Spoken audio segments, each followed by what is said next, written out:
And if New Orleans wins, they'll play the Saints. If Chicago wins, the site of the Super Bowl will see a divisional playoff game with the Rams and the Buccaneers next weekend. And then Keyshawn hobbles over, and he's on Twitch, Tom Brady. Maybe his internet lagging. Finally, there you is. There you is. All right, let me turn this off, man. We're live, brother. We're not live yet. I see the button. Okay, go. What's up, Michael Ham? Woo, go Bucs, baby, dude. Was that not a stressful game or what? It was, man. It was pretty stressful. Wait, you are live. I didn't know you pressed live. I pressed it immediately. Oh, okay. Well, there we go. Yeah, man. Pretty stressful game after all. That backup quarterback's legit. I wish we had a backup like that. Heineke? Yeah, Heineken or Meineke man or whatever his name is.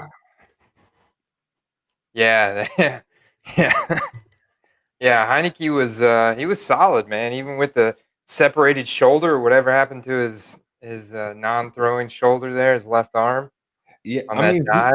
And then he left the game, and then they had like their ninth string quarterback in. He was nervous. He was nervous. That guy was about to have to go in.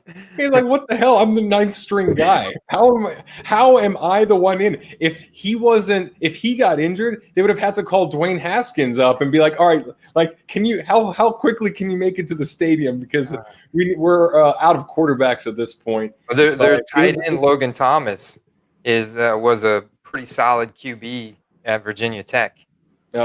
I wonder if they would have put him in worst case scenario. Oh, they definitely would have, because I mean he was drafted in the NFL as a QB to the Cardinals. Oh, really? Yeah, I bought a ton of his rookie cards. Actually, sold quite a few the last couple days.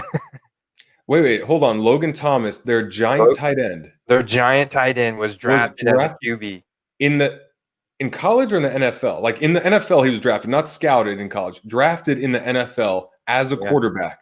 Go from a quarterback on a professional level to a professional tight end is a ridiculous, that's impressive. Right? That's why I bought a bunch of his rookie cards. I thought it was cool. It's like, okay, here's a quarterback's rookie card. Now he's a tight end. He's a good tight end too. That's ridiculous. How do you go? Because that's not even wide receiver to tight end or fullback to running back. We're talking about throwing the ball in the pocket to running routes and catching at an NFL caliber level. So props to that dude. But I'm glad the Bucs won. What are some of your takeaways from that game? And I also want to ask you about the other games earlier in the day if you saw those as well. Yeah, for sure, man. Chris Godwin, man. I saw JJ Bama earlier talking about a couple of people, Stonehands, McGodwin. Yeah, Keyshawn Vaughn fumbled. That was a brutal fumble. I mean, but it wasn't really his fault, but he should have had two hands on it. It was tough, man. He was centimeters away from hitting the ground, and it's always their fault. It's always their fault. Yeah, he definitely took it on his own shoulders. I could tell. So that was good though. It's like he took responsibility for it. Godwin, I don't know what was going on there. I think the first two drops. I mean, he had a nice touchdown. They were on a roll. Then those two drops, like the first one was a really difficult catch. The second was another difficult catch, but I feel like he should have pulled it in. You heard him talking about how Brady said he's got the best hands he's ever seen, and that. And that's what I've seen from Godwin, I've seen Mike Evans make drops where it should have been caught, or it was tough, but it was, if you're a great NFL receiver, you would catch it, and Evans has dropped it in the past. Evans had a good game. I thought Mike Evans had a very good game. Godwin had he's so dramatic. Mike Evans is so dramatic. Yeah, well, I mean, he's a wide receiver, man, and he's on the team with Antonio Brown. But it was weird to see Godwin not only drop one, but I think he dropped three, right? It was like three blatant drops. And he had some the last one before he caught, then the next one, like Brady went to him again. It was like at the beginning of the fourth quarter. And he dropped another one. It was like, oh, okay, now that one, he should have caught that one. Like that was like a no-brainer, What was surprising though, I was gonna say, is I didn't see Gronk at all.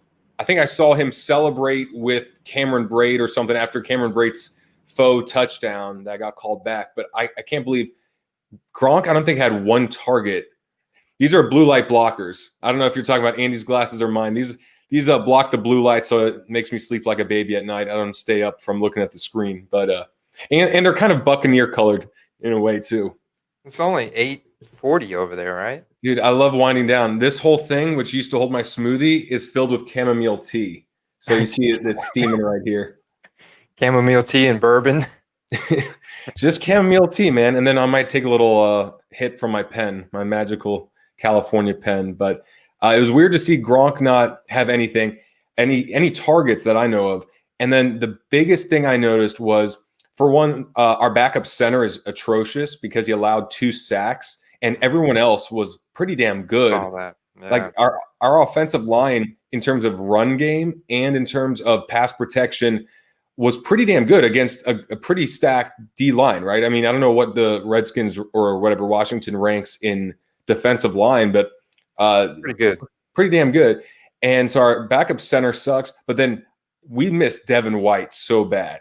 Yeah. To me, I was like, there probably would have been an extra turnover and a couple extra 3 and outs, or at least a couple extra punts from Washington if Devin White is in there. And if you guys have not watched many Bucs games, our best defender, in my opinion, is Devin White. This guy is like He's everywhere. He's 10 tackles, 2 sacks, a forced fumble, and 2 batted balls per game type of guy. So definitely need him back next week.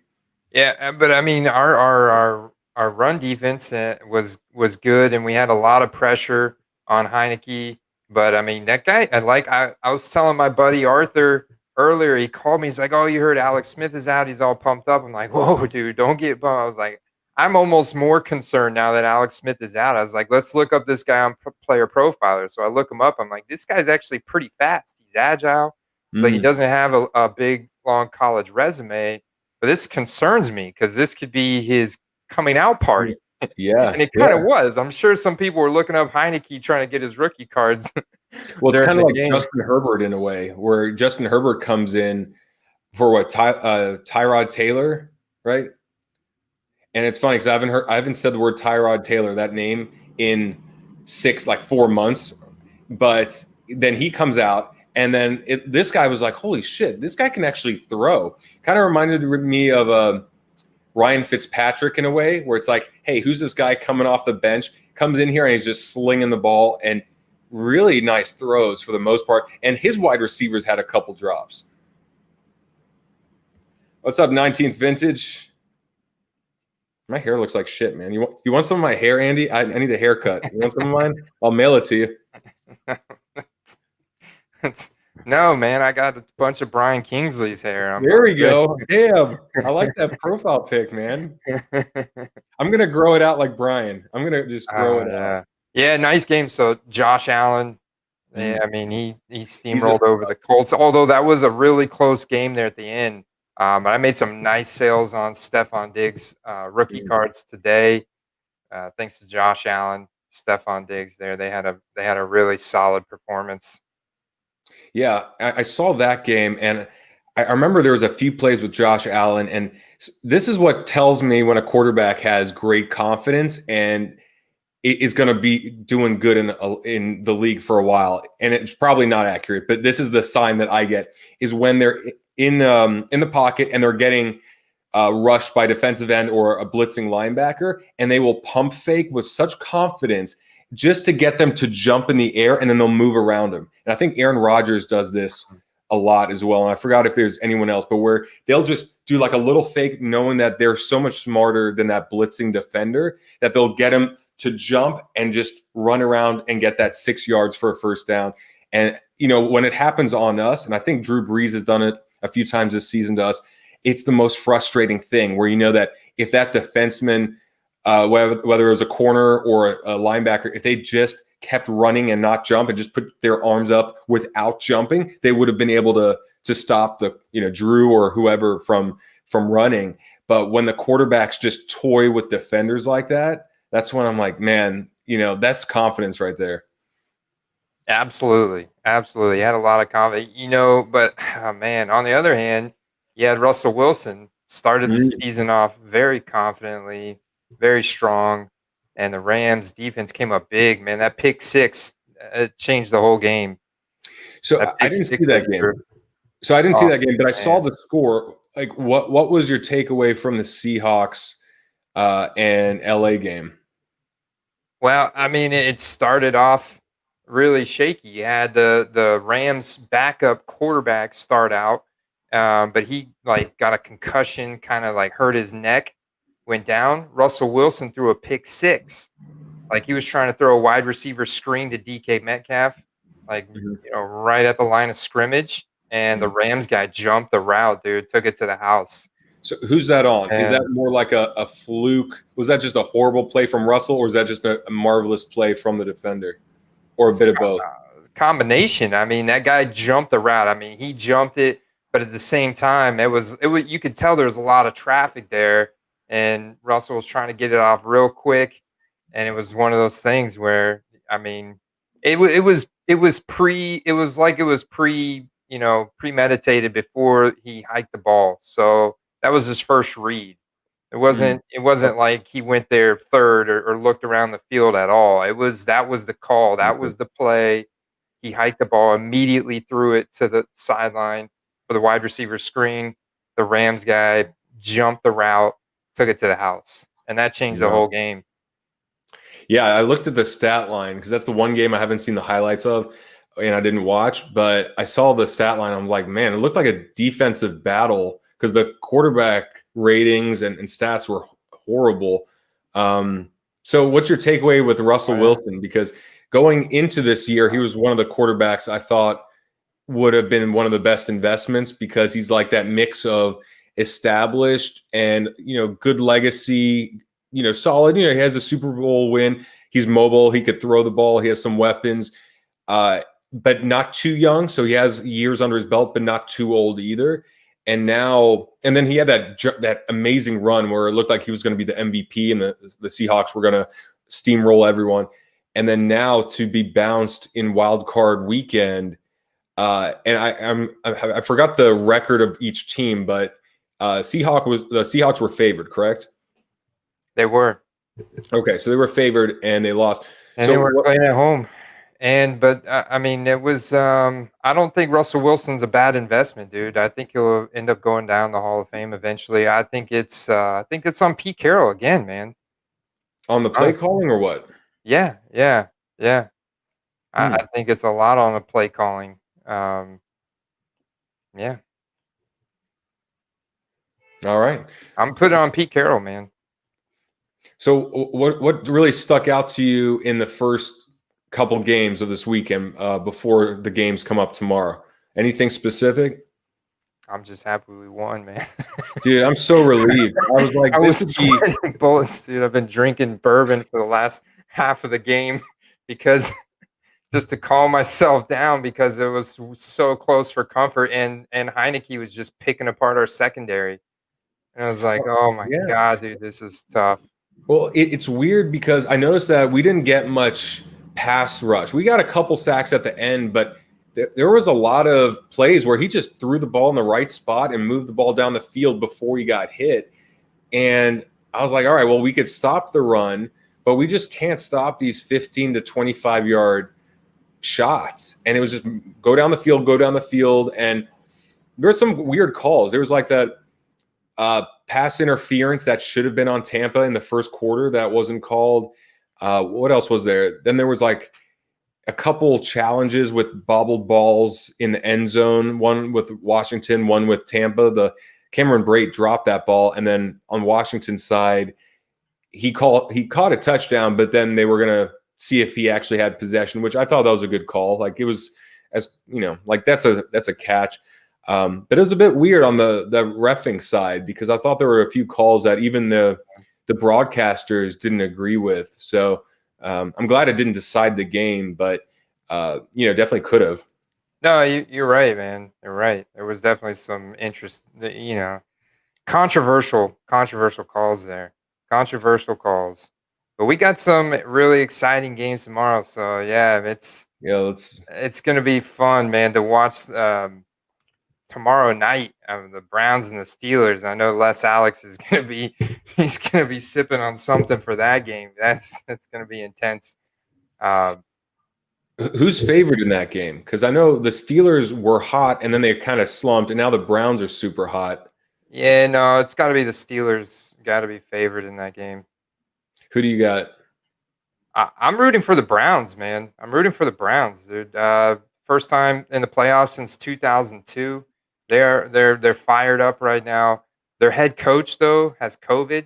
I don't think he's going to be I don't think he's going to be at the game, but he was downplaying it earlier in the week. Like, it's not a big deal. These guys don't need me. They know what they're doing. This and that. So yeah, man, you're going to see. And this is what I like because of their offensive schematic now.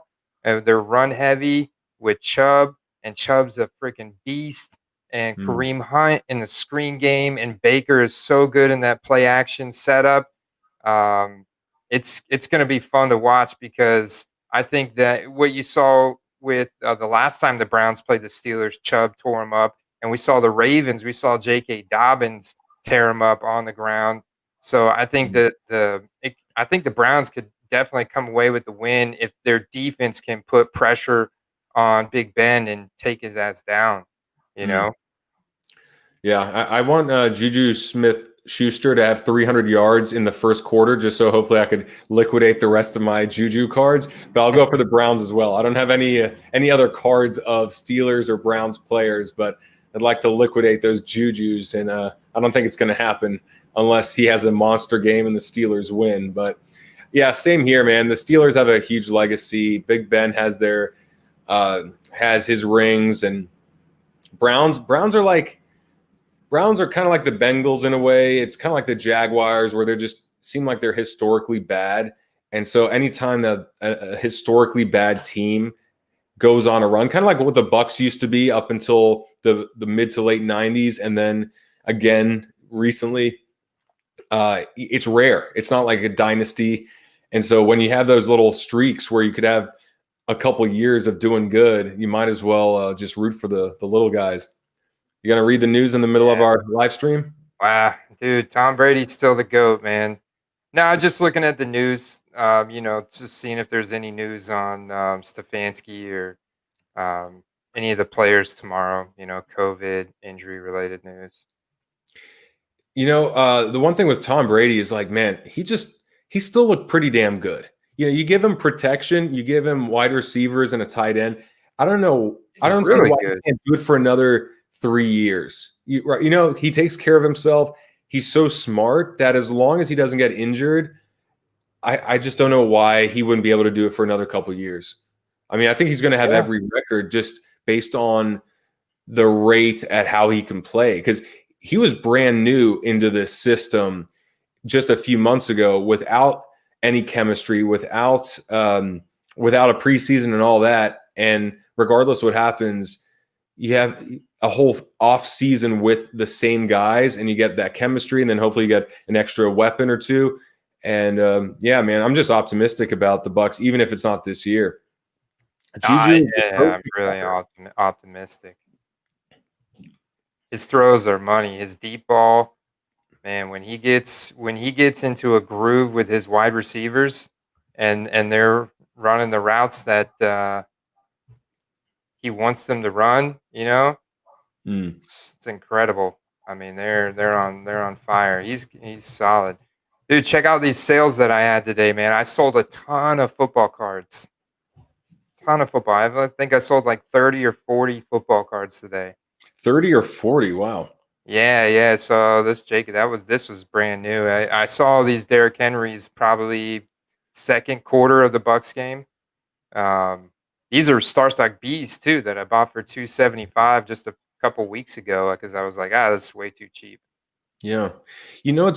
What's interesting is I was looking at Starstock earlier today, and like part of me, okay, here's the thing is the more familiar I get with cards, the more I want to just focus on the rookie cards and play this game. And, maybe the guys like Tom Brady and LeBron and whoever go a bit deeper into their cards versus just rookie cards. But a lot of these players, it's the rookie card is going to move. That's the liquid one. And so I'm looking on ComC for some deals, but I know that StarStock has way more quantity of these cards as well as people that are interested in this. And the toughest thing to me is not knowing the difference between A and B. Like when I can't see the card, I just don't know, because on ComC I see every card. So I get to determine what's A and B in my own head. But with StarStock, I'm like, do I just pay more and go with A, or do I just go with B? Because if I don't know what they will grade, then it's hard to interpret what's a better value. You know what I mean? Yeah, I get that question a lot from guys in the community, and honestly, I should do a video on that topic specifically, because I can go back and look at my mail days and compare to the grades I've gotten in StarStock. You know? Yeah, I think, well, I was going to say that, or another idea would be to request cards back, which, I mean, it would be more of an experiment with really low, crappy player cards, where you say, like, let me request 5 different StarStock A's back and then 5 different StarStock B's back and go over the difference. But I think it boils down to, if it's not graded, we're using another interpretation of grading. And at the end of it, it all boils down to, what if I send this to PSA? The difference between a 10 and an 8 is night and day. One is losing value or like break even at best on a raw card, and a 10 is multiplying it by 5 or so. So based on my experience and what I've seen, just from knowledge of, like, I haven't actually made a video on this exact topic that we're talking about, but from what I've seen, the majority of StarStock Bs are like a good looking raw card that you buy off of eBay. Like, I even had like the 2 Dak Prescott rookie silvers that I sent in. One of them had a tiny mark on it, on the surface of it, and the guy even noted it on eBay. And that's where I got it before the season for like $75 or $80 because of that. And otherwise it looked great, but it got a StarStock B. The other one got a StarStock A that was advertised as PSA ready. Could this be a 10 kind of thing, how they advertise it like that? Mm-hmm. And there's a lot of other cards that I sent in that look perfectly fine, like mosaics, prisms, selects, that look perfectly fine. I'm like, there's nothing wrong with this card noticeably, but maybe the centering's not perfect. Maybe there's a little surface imperfection here. Nothing wrong with the corners, that's for sure. Like, that's a StarStock C. If you start getting white corners or damaged corners or edges, that kind of stuff, where it's like, oh wow, okay, that gets automatically downgraded to a StarStock C. Now, if it's just a little centering that's off, or maybe a surface imperfection, that's a StarStock B, which a lot of times is going to be like a normal card, raw card on eBay, that you really wouldn't be able to tell the difference, grading that on eBay between a StarStock A and B. So I think the Bs will get 8s and 9s. I think the Bs will get 8s and 9s, and I think that the A's will get mostly 10s and 9s. So, I mean, 10 is asking a lot. So I saw someone in here, I think it was JJ Bama. Let me see who said it, but it was pretty much A's are, and yes, Bark, they are. Helps me sleep at night. That and my gigantic chamomile tea that is still piping hot. But okay, so here's the thing. This was the strategy I was thinking, because I'm on ComC a lot. It's just more like my go-to. It's been my go-to because it has pretty much every card.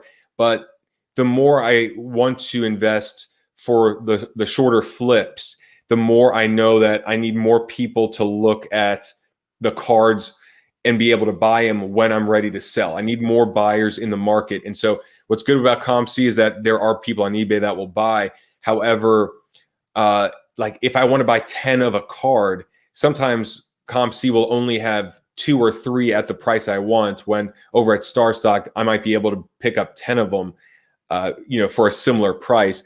But with the different grading, it kind of makes it weird. So this is what I'm thinking. If you have a card that is in poor shape, like not amazing shape, it might be better sending it to ComC. where they could take a picture and you could risk it there. Because my fear is that if you have a card that is not in great shape and you send it to Star Stock and it gets a C, it's like $3, right? Even a really nice card is probably $10 or $15 or like something really low if it's a C. So I don't know if you want to check out some of those prices, but it sounds to me like Star Stock C grading would be pretty much like, don't even just go to upload a picture and have someone decide for themselves. But if it's in that C category, like what if there's a C that would actually grade a PSA 8? You know, then all of a sudden you might get $10 for a card that someone else would pay $20 for or $30 for if they saw the picture. I think there's some C's, but that's a good C. I don't think you're going to get many C's that are going to grade an 8. I think C's are going to be like 7s. That's the thing, though. Sevens. I think that's the thing is that we think, right? Well, I remember certain cards. Like there's some Deshaun Jackson rookie cards, and there's I guess I think I can show in my collection because I actually remember these cards look like. Let me see. I'm going to pull up my collection and show you some C's, and I'll just kind of. Well, and then Benjamin, I think that's the whole point is that if A's are all 10s with some 9s, and then people realize that Star Stock B is primarily 9s, then I think it would go up. But when the interpretation is if a Star Stock A is 8 or above and a Star Stock B is 8 or 9, maybe, something like that, that's what's hard because the price difference when you get a card graded is huge. So that's what's tough to me is like, you know what I'd like is Star Stock to send out, and I know they're doing their grading. So this is what I'd like to hear is Star Stock to send out like 100 different cards, all from Star Stock A to PSA, 100 different cards, Star Stock B to PSA, and come back with some sort of point, like some sort of reference, some sort of chart, like of the 100 cards that were A, 60 were 10s and 40 were 9s, and all the Bs, 60 were 9s and 40 were 8s or something. So at least we have an idea of, okay, this really is closer to a 9. I can actually say Star Stock B will be 50% chance of an 8, 50% chance of a 9, and at least have something like that. But if grading didn't matter so much, then it would be okay to have like different subgrades. But with such a big difference in price, I don't know, man. Like it's just it's still something that I want to see a visual picture of the card so I could at least look on my own at a PSA 9 or a PSA 10 of that card on eBay to see, all right, this looks like a 9. At least I have a bit of faith that this is a 9 or this is a 10 versus just, I hope the way they calculate it is the way I would calculate it in my mind. Yeah. So what do you got there? Oh, this is an Alvin Kamara field level select, and there's no A's in the system. This is actually the rarest, select variation, but not silver. This is just the base, but I bought it on January 1st for $9. I don't even remember buying this card, but I guess I did on January 1st, $9. Because it's just too low. It's a field level, even though it's a B, like we talked about. I'm pretty sure the B's and going back to your whole topic here, your dissertation about not knowing and just not feeling confident and sure, but it's all a learning experience. And if they don't make that video, I mean, I'm gonna have to. I should have probably already been working on that, but well, I mean, like to me, it's a really interesting experiment to do. Well, okay. Like, look, I want to see what 50 Star Stock Bs look like next to 50 Star Stock As because I want that reference point and I want that data of X amount of cards go to PSA from the A pile and the same amount of cards, different players, different sets go to B, just so I have that reference point versus their own grading. So let's see here. Yeah, shout out to everybody in the chat. I know we missed a bunch. I don't think we shouted out a bunch of people I saw earlier. Les Alex, Dustin, Personal Finance, 19th Hole, Mike Ham, JJ Bama. I just What else we I got out fake there? baked my eyes earlier, so that's why it's a bit darker. I got raccoon eyes. It's making it look like my lenses are orange, but that's just my skin. Brad's drinking chamomile. That's it, man. Well, so here's the thing: is I think B's. I don't know if it was you that mentioned it. B's could be the best value because if A's are if they're grading very tight, you know that A's are 9s and 10s, or at least that's what they're going for. However, if they're grading tight, there could be a lot of 9s slipping into the B category where people are assuming it's an 8 or it's something a lot worse, but yet it's a 9, and yet people are only willing to pay what they would assume a PSA 8 would be. So Well, I also think that their grading process on raw cards has gotten better. In what way? Well, okay. For this one, for example, I remember this Deshaun, and I've got good video. I can go back. I bought this Deshaun Watson rookie card. This is a paper based on was from the old lady on Facebook Marketplace for like 10 or $15 way back in the summer. And I remember specifically this card had a little bit of white on one of the corners or something like that. Mm-hmm. Like I'm gonna have to go back and look now because I know that there was some corner blemish on this one. It wasn't like bad shape, but there was a little bit of corner damage on one of the corners on this card, and it got a B.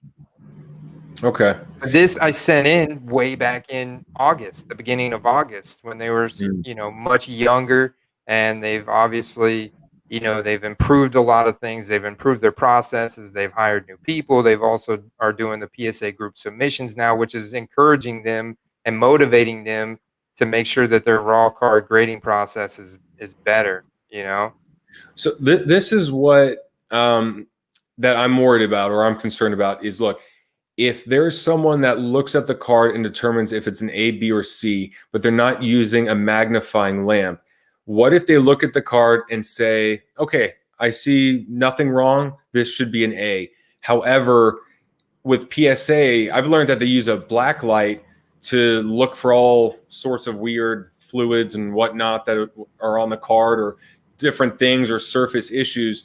And so what if you get a PSA 8 or something horrible because the corners are sharp, everything's centered, everything looks great. However, there were things that you would need that magnifying lamp to really pick out.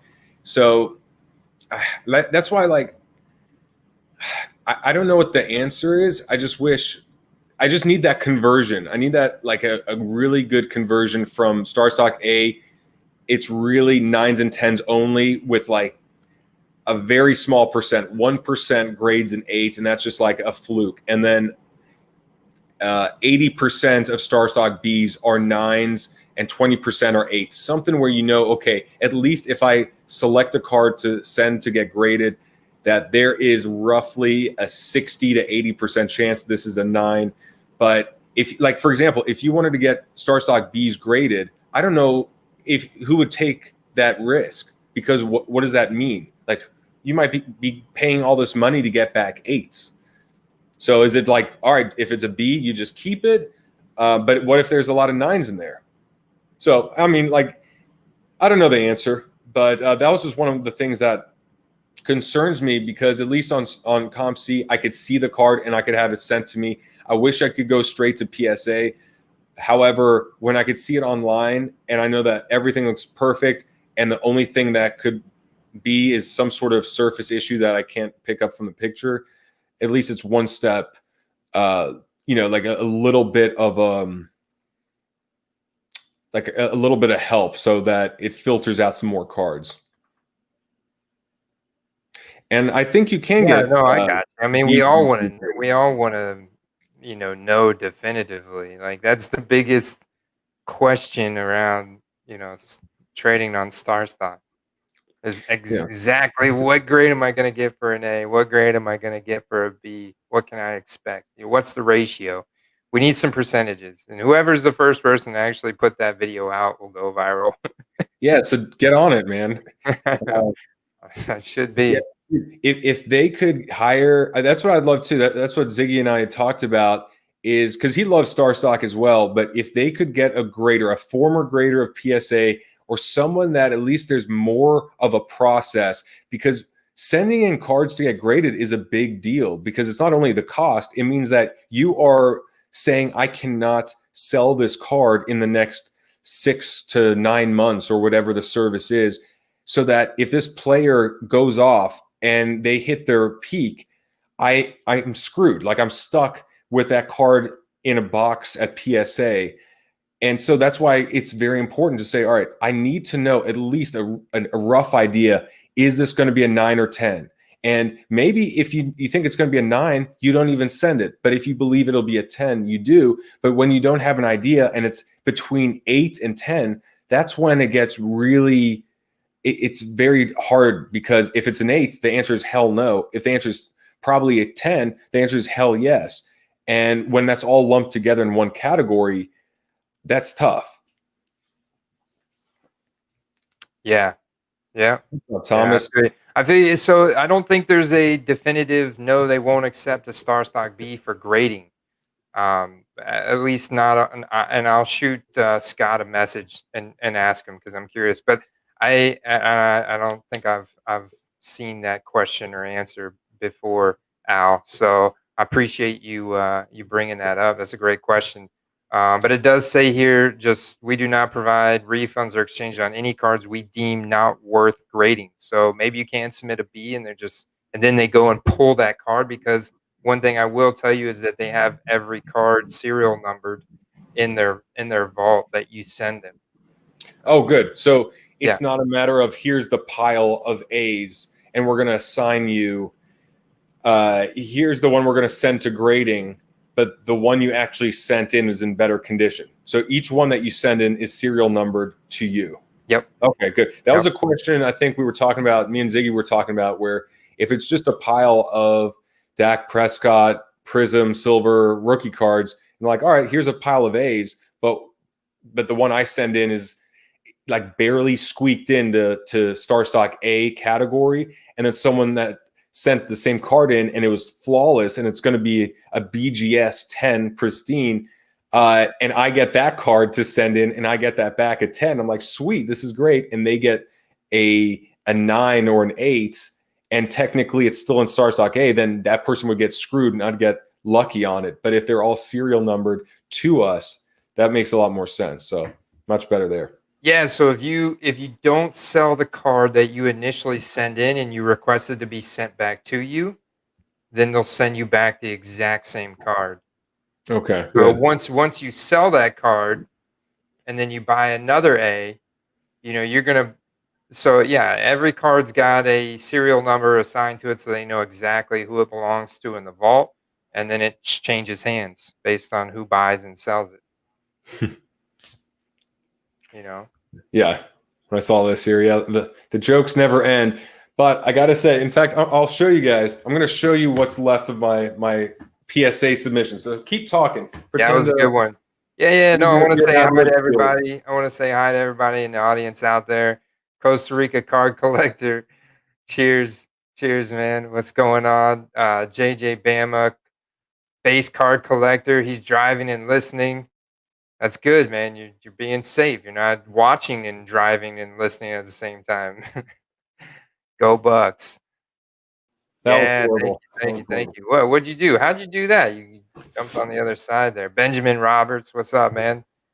Need to hear Brad hiring an actual grade. Yeah, so you and Ziggy did a live stream last night, right? Yeah, last night. So we were talking a bit about Star Stock because he's a huge fan, and I think he submitted cards to PSA through them. And I don't think they do the economy. They only do 20-day and earlier, right? Or just 20-day, something like that? Right now, that's the only level of service they have, yeah. Okay, so the 20-day, or like the 20-day I did with all of these right here. I have, let me see here, I think 11 boxes. 1, 2, 3, 4, 5, 6, 7, 8, 9, 10, 11, 12 of these boxes all stuffed with cards at first. Now I have about 2.5 left. That's it, out of 12. The rest have sold. But that was mid-August, and I got them back at like mid-October. So August to September, or maybe November, but something like 2.5 months for the 20-day, which I guess was pretty good.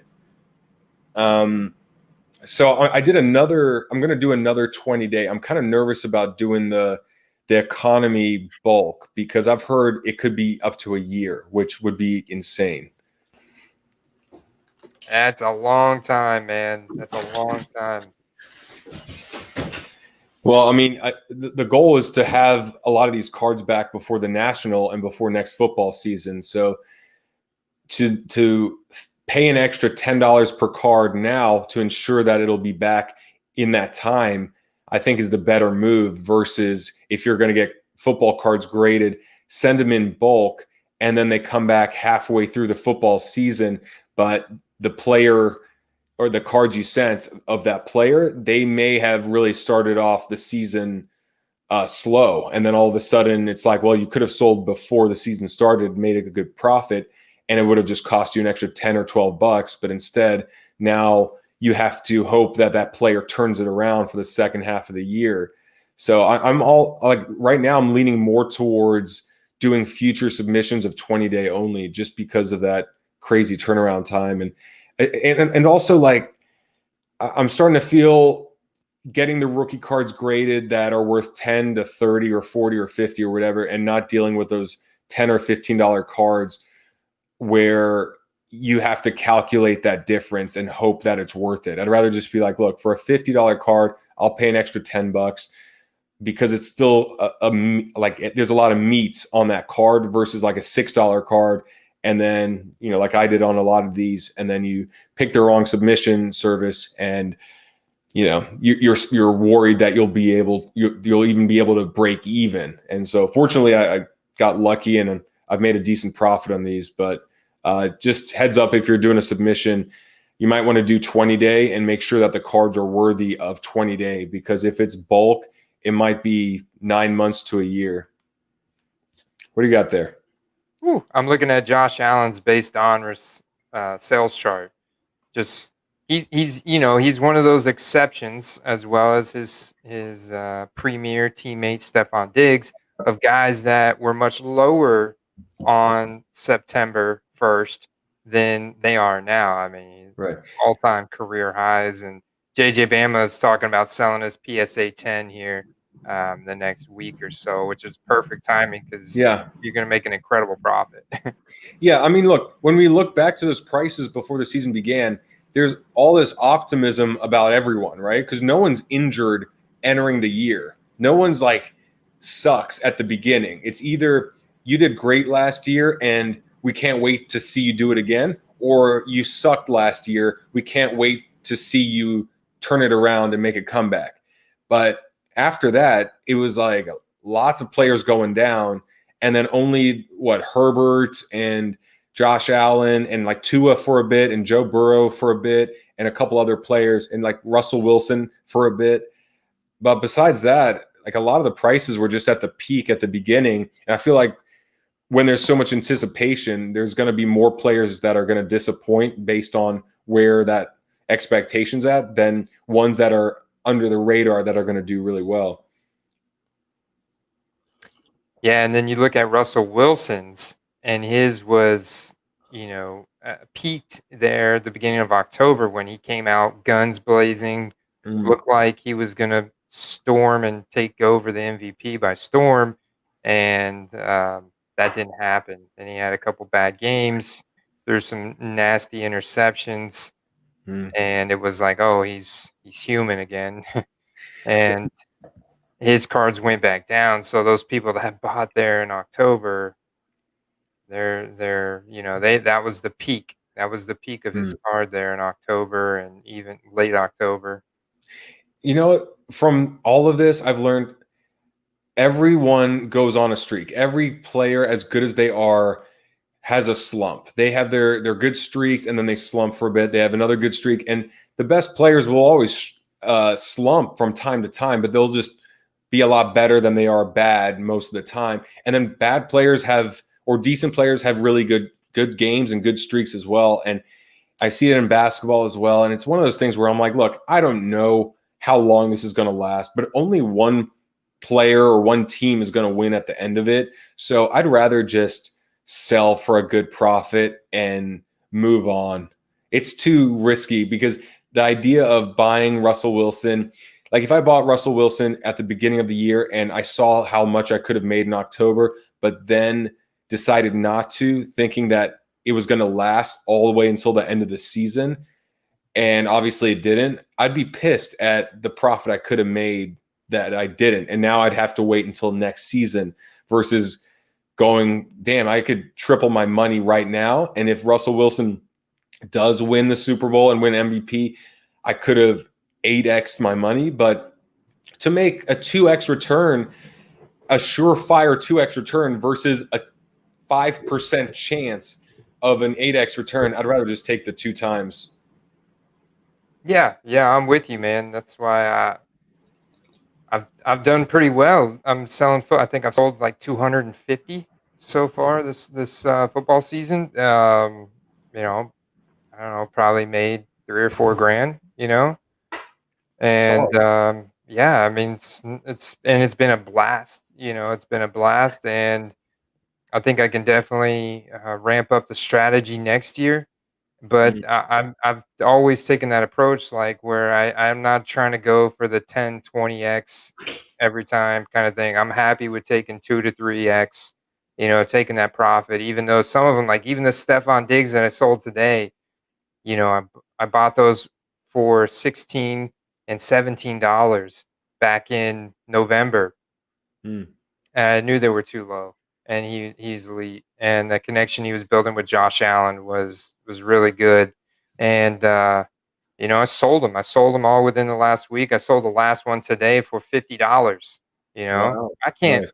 You know, and it's probably going to keep going up. But you know what? I can't complain. You know, I have to take it, right? I mean, look, it's just how high risk do you want to play? I mean, you want to play high risk poker, then you know you throw in $1,000 a hand and you can win a lot. But the odds are, like, my theory is that the odds are that the streak is going to end. Any big streak will eventually come to an end, and I'd rather get out at a good profit than hold out for a great profit every time, because if I get that great profit, it's probably 1 out of 5 or 1 out of 10 times. But if I take the good profit every time, that would be more profit overall than swinging for the fences just so I can occasionally win, but I'm losing out, you know, 8 out of 10 times, 9 out of 10 times. And I guess it just depends on what you want from the hobby. If you really love the thrill, because I think the thrill would be, hold on, this is my dude, I'm all in. But that also sets you up for disappointment. But if you really want to make it like, all right, let me make some money and just get a good formula, then buy at this price, sell at this price. What's the next undervalued investment, and keep going from there. And that's why I'm investing. I bought soccer cards. I bought baseball. I'm going to buy a lot of football in the next couple of months. I wish I'd bought more basketball back in October when I was buying a lot of raw cards in basketball, but not nearly the quantity that I wish, or the quality in terms of high-end rookie cards. Because I was buying, and I know this is a football channel, but Nikola Jokic, who had a great postseason last summer, and I was buying his rookie cards on ComC for about $40 to $50 each, and I'm selling those for $90 to $110 easily, but I didn't get a single graded card. So I was wondering, for you, knowing everything that has happened throughout this year and your strategy with Star Stock and all that, will you buy the same players but start going up to PSA 10s or silvers, or like, will you? Because my strategy now is, okay, I win more than I lose. I'll continue to win more than I lose because I study this. I learn from my mistakes. Let me add a 0, because as long as I win more than I lose, or the times that I win are so much bigger than the times that I lose, I might as well add a 0. And as long as the card market doesn't crash, I'll be okay with that strategy. Yeah, absolutely. I'm with you, man. And that's my strategy this year. I'm going to be the players that I believe in, based on my process, that I know are going to go up. You know, I feel very confident. I have a high level of conviction that they're going to go up by draft or by September, week 1 kind of thing. I'm going to be buying rare versions, silvers, hollows, graded, and yeah, definitely scaling up. Scaling up. Well, so like what I've learned from you is that look, everyone in getting into cards has their own special power, their own advantage, right? And if you don't have an advantage, then you got to find something. And yours is football, but also fantasy. So I think one of your biggest advantages is knowing what the fantasy football person that is going over into cards, that's wanting to use that knowledge and transfer it over into cards, what they would be gravitating towards first, because you are listening to all those podcasts, you're studying all the data. So, like for example, next football season, I want to go heavy into a few players. So the strategy I'll be doing is, okay, what players were injured? And I've already started buying some players that were injured: Dak Prescott, Christian McCaffrey, guys that are like, all right, you're at your bottom because this year sucked for you. Like you're at your bottom. I've seen it. It's starting to go up in some cases.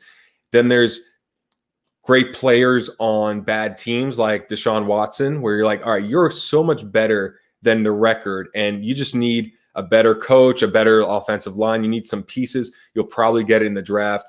But then another part is, and I do this with hockey and I do this with basketball, is looking up those lists of top 25, under 25, ranking best players in the league by position, and trying to find those guys that if someone else was looking to get into football cards and they were looking for who's good, what articles would they read? And I want to make sure that I read those articles before them and act on it when their prices are low, because some people will just be doing the research in June or July. They'll be looking at, oh, well, who are the top 10 wide receivers in the NFL? Who is poised to have a breakout year? And I want that knowledge now or in the next month or two before everyone else starts getting it in 6 months' time. Yeah. What are you doing? You doing business? Yeah. I just put in 3 offers on these Michael Thomas Select Star Stock A's because they're underpriced.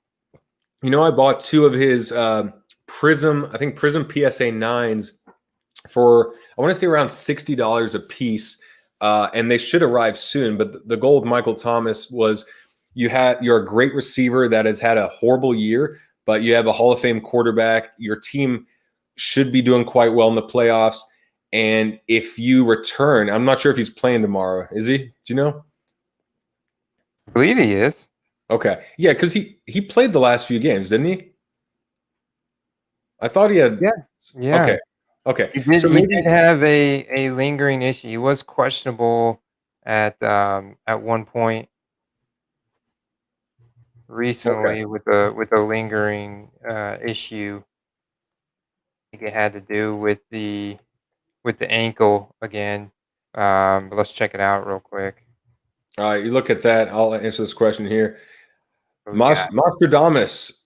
Dude, I've been buying a lot, but I was buying some basketball cards before, and I'm saving that money up for football. But like the way I saw it with basketball was that when the prices go down for all the players, like when the whole market of the sport goes down, I just want to go in on what's on the steepest sale that people will want to buy before the next season starts. Because I like the idea personally of buying in the lowest time of players and then selling off what hits a good profit margin before the next season starts. And okay, I know this is a basketball example, but there's a guy that plays for the Orlando Magic, Markelle Fultz, and he was a first overall pick for Philadelphia a few years ago, but he's had a lot of injury issues. I was buying his Prism cards for $3 to $4 a piece, maybe like $5 a piece, and I knew he had injury issues. So I bought like 5 or 10 of them at a very low price, and he started the year doing quite well. And there was hype around him, like, hey, he was looking good at the beginning of in the bubble, or right before the playoffs began. We expect him to be in good form. And then unfortunately last week he tears his, I think, ACL and is out for the year. So I like the idea of, especially with injury concerns, buy at that low price, whatever that rock bottom is, and sell, at least for me, sell before they can injure themselves again. Like, that's what I like. And then the ones that don't sell, see how they do throughout the year, wait for that moment where they go on a crazy streak for 2 or 3 games and just sell there. And if someone on the other end wants to take the higher risk that the streak will continue, they can do that. But no matter what, I want to find that window where the prices are low so that not too much has to happen for the prices to go up again. So, so the other guy, I bought, I'll reveal this in a mail day video. I bought 4 PSA 10 Klay Thompson Prism rookie cards. That's the most I've ever spent on cards. They were $587 each. And that's because 2 injuries in a row, and they've already gone up to about $750. But to me, it was like, look, I don't even want to see you play. I just want the hype to return about your return. The hype to come back around your return for next season. If I can get out at $1,000 a piece, hey, that's to make $400 off of someone that's not even playing in about 6 months' time or 8 months' time. I'm good with that. So what do you got there, Andy? Yeah, like this is the prime example of being early, and I'm totally fine with this. So I bought a bunch of Mitch Trubisky lately, and he's in the playoffs. He's going to start as the Bears QB tomorrow against the Saints. And I mean, if MVP Mitch shows up and leaves bench warmer Mitch at home, then you can expect these prices to go up. But think about it. His contract's up this year. I've been talking about this. He's going to go to another team. They're locked into Nick Foles through 2022. There's a few teams that have a big question mark over their heads at quarterback. He comes with a lot of draft capital, and he comes with a good college pedigree and resume, and he's been streaky, but you don't know. You put that guy in the right system and develop his strengths and build an offensive system around his strengths, and he can be good. And I think just the fact of him, if he were to go to a team like New England, or if he were to go to another big market team, then you could see his cards go up big time. Yeah, for sure. Well, I mean, there's a lot going on this offseason, and Benjamin asked if you were going to look into other sports to offset or just to like not offset, but I guess capitalize. I did a little bit with basketball back before, but no, I think I'm just gonna continue investing in football and get ready for. It'll be like I'll be like those wicked tuna guys, or those fishermen that just go out for 1 week out of the year and they catch all the fish and they make 40-50 grand catching fish in 1 week, and then they take the rest of the year off. That's what I'm going to be with football cards. I could see you as a dirty tuna fisherman for sure. Yeah, man. I got the hood right here. Just throw the hood on and get out all over you. Yeah. But what's funny about that reference or that analogy is that I've used the analogy of a Halloween costume store where they get their costumes on discount and from their suppliers all throughout the year or wherever, but they know that their month of sales is October. So they know that is the month in which they need to liquidate everything and make their killing, and then they can move on. And what they do next, and I don't know what they actually do, but if you're in that industry, what you could do next is, all right, now I need the Christmas ornaments and the Christmas trees. And then the next one is, all right, the fireworks for the 4th of July. And I see every sport in that same sense where there's just going to be months of stocking up and low sales, and then months of heavy sales and very low buying. And the more I piece this together with all the different sports, and especially when the sports spread out over the calendar year versus being scrunched over the same time with COVID, the more that makes sense, where it's like, okay, if I could sell all my basketball right before, like right around now when the season's starting, then I have this money to invest in football. Now, if I get all that money at football where football's at its lowest, I know that in June or July, right before the hype is at its highest, let's say July, I could sell all of that and buy basketball again for the next season that will probably start in October. So to me, I'm like trying to piece that together because it's too risky to only invest in the player just because it's not just the player that's involved. It's the player, it's the card, it's the time of year, it's buying at the right price of that player. Like I want all those things stacked in my advantage. I want to buy, like, if it's Tom Brady, I want to buy Tom Brady, but I want to buy him at his lowest when no one has money, no one's looking at football cards, all of that, versus buying him right before the Super Bowl, which hopefully that will be the case. Yep, absolutely. Yeah, you don't want to be buying on that on that side of the curve, you know. What do you think about this one? Do you think Mitch will get franchise tag? Not in Chicago. Okay, here we go. What about this? Best off-season date to buy football, before or after draft? Do you have an answer? Because I'll answer after you. Yeah. Yeah, that's a good one. I mean, last year, based on my research, last year was a little bit different because you could have bought before and after, and it would have been pretty much the same, except for the, there's the big moves. DeAndre Hopkins, Tom Brady moves definitely impacted all those supporting characters. But otherwise, the prices were virtually the same because the market was virtually untapped. You know, this year, I think it's going to be a little bit different. I think that the cards are going to continue to pick up steam because there's a lot more savvy investors like you and I in the market that are, going to be ahead of this stuff. So, like the Jacksonville guys with that number 1 pick going into the draft, those guys are going to be going up. I think there's going to be certain guys that go down, and those are going to be the guys that I look for that are, being forgotten about. But, and then I think we're going to hit that lull in May, June, and then July, August, it picks back up. September is crazy. Well, yeah, it'll be interesting to see when the football cards hit their lowest.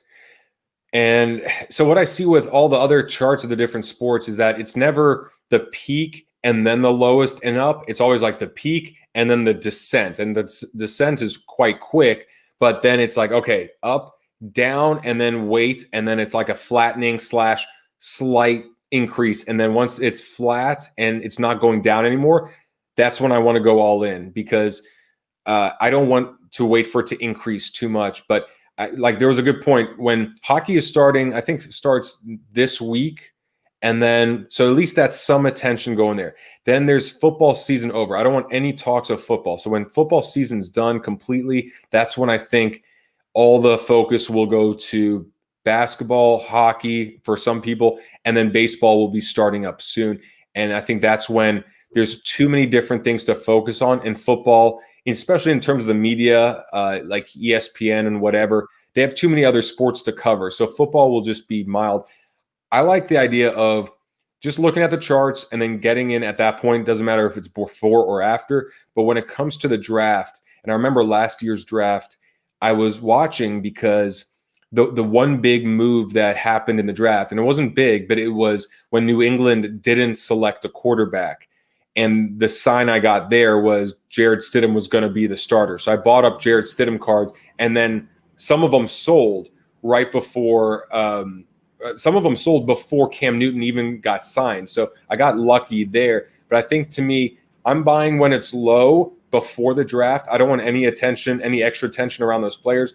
But when certain drafts happen, like when a top wide receiver, like let's say a quarterback, like let's say the Patriots, right? The Patriots, their wide receivers suck. Or let's say the Baltimore Ravens, their wide receivers aren't very good either. They draft a really top wide receiver. That would be a time where I go, all right, what does this mean? Well, maybe I get a couple more Lamar Jackson cards or something like that. But I like the idea of using the draft to invest in the complementary players. Like, what does that mean for the quarterback or the running back or the wide receiver now that they got this? Maybe it's an offensive lineman. Maybe they got an offensive lineman in the first and third round. And I go, okay, I feel better about this quarterback just from this.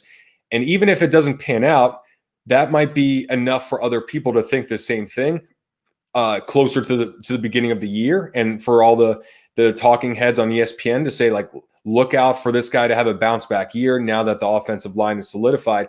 And that could be the moment to sell when on paper things should work out well. Yeah, you're absolutely right. Going back, a prime example, a guy that's not got the rookie cards where they should be is CeeDee Lamb, and it's because Dak Prescott was hurt, and even though the Cowboys are out, and but I mean, you saw what CeeDee Lamb was doing on the field coming down the stretch. He is incredible. That guy's got underpriced rookie cards right now, and those are going to continue to go up, especially as Dak Prescott. Okay, well, I have an idea. How about this? Just an example. So, okay, let me ask you. All right, who are your picks for tomorrow's games? You have the Browns over Steelers, and then who do the Saints play? The Bears. Okay, that's right. Who do you have there? I'm rooting for the Bears to upset the Saints. I think Dustin's already gone to bed, so I can say that. Okay, good. I mean, I just like removing him from the stream, so we can always just remove Dustin from the stream. It's one of my pleasures just to be like, oh, sorry, Dustin, remove. But I think that'd be a better matchup for the Bucs. I'm nervous about the Saints because I want a rematch against the Bears. I would be amazing if the Bears beat the Saints and then we get a rematch against the Bears. That would be epic. That'd be epic. Okay, yeah, that would be nice. You know, one thing I noticed, and I'm a bit nervous about, is I remember before this game that we won tonight that the Bucs were, I think, 0-3 in Sunday night games, and it was something like Bucs were sucking when playing at 7 p.m. or later. Like they were used to playing 1 p.m. and maybe it's an East Coast thing where 8 o'clock at night is just, well, I guess it's 8. What is it? Yeah, I guess like 8 o'clock at night is just too late. And I'm glad the Bucs won tonight, but I'd be nervous if we get another one of those night games because like Tom Brady's very routine and he's a very meticulous guy. And he was on point tonight, though. He was good. But then again, maybe that's why we got some of those drops and some of those mistakes because we were like, the team might be just better at 1 o'clock and can't adjust as well as others. Okay, so you have the Bears, you have the Browns, and what's the other game? The Titans at the Ravens. And who do you got there? The Ravens? I got the Titans. Titans, okay. Yep. I know Lamar's got the chip on his shoulder. He wants to avenge from last year. But I think that Derrick Henry's just going to stiff arm their face into the ground. You know, Lamar Jackson had one of the crazier price charts. And he was one guy where before the season started, his prices were insanely high. And then the Ravens just did not look good. But I think that's what's so exciting is that you can get good 3 to 4 week hot streaks. And now the Ravens are on that hot streak where if you look at his prices, it was just like nothing, but then beginning of the season, super high and then very low and then now super high again. And I was thinking like Lamar Jackson, it looks like, you know, and that's the thing with football versus basketball is that the success of a quarterback is highly linked to that offensive line and running back and wide receivers. In basketball, yeah, you need good other good players in order for your team to win. But if the other team members suck, you could still score 35 points on your own. So, especially if you struggle in any one aspect of your position. Like Lamar Jackson is not a good pocket passer. He's much better when he gets out. He runs. He's mobile, you know, but he's not a guy that stands in the pocket and throws a good deep ball or, you know, hits guy. And there's a few quarterbacks that struggle with that. Tom Brady not being one of them, you know. And that's, I mean, people like figured out his game plan after last year. He torched the league, and he's very elusive, very fast. He's he's the best rushing quarterback to date in NFL history.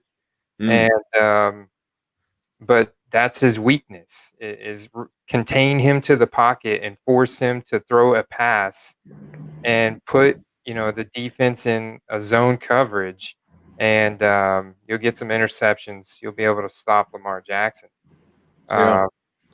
It'll be interesting. And tomorrow, so the Titans and the Ravens game have the highest Vegas over/under point total on the slate this weekend. The Colts and the Bills had the second highest today at 51.5, and the Titans and the Ravens tomorrow have a 55. So they're expecting it to be a shootout type game, and I could see that. I mean, they're both defenses have holes, and we've seen that this year exposed.